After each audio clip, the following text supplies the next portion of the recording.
Pita Paraone. Tēnā koe, Mr. Speaker. Tēnā koutou aku whanaunga.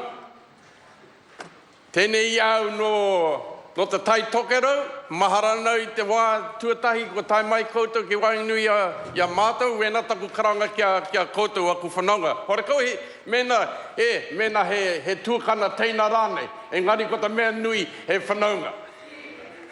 Engari kei te tautoko ngā kōrero I korohia aku tuakana, aku tuahine ki te hakatau ia koutou e ta rānei.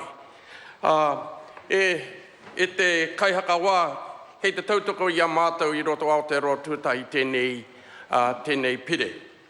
Mr. Speaker, I just want to reiterate that we do support this bill and recognise that this is part of a settlement process.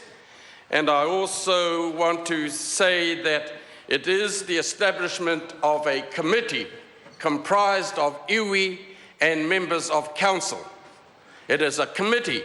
It does not provide separate seats on council, which is a different matter altogether.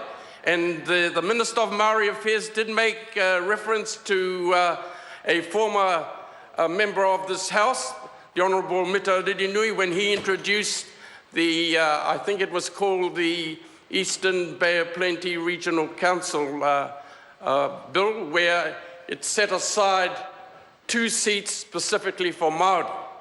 Now, New Zealand First has never supported that approach. And one of the reasons is that the example that I've just alluded to, at the time, there were actually 6 Māori on that council. Now, from the time that bill became a law, that council has had no more than 2 members of iwi on it. And so what we're saying in New Zealand First is that we're no less and we're just as good as those of the general public. However, I acknowledge the process that has been taken to get to this stage. It puts into legislation an organisation, a committee that has already been operating for a number of years. And I'm glad that the Crown negotiator saw fit to adopt that approach. However, the main point is that iwi have the opportunity to contribute to that whole process affecting the council. Now, I just want to take up the comments made by the honourable member from for Napier. And that is an issue as to whether or not this bill has the durability to overcome any possible amalgamation of the different councils at the moment. And I think the proof will be in the pudding if the people of the Hawke's Bay agree to that amalgamation.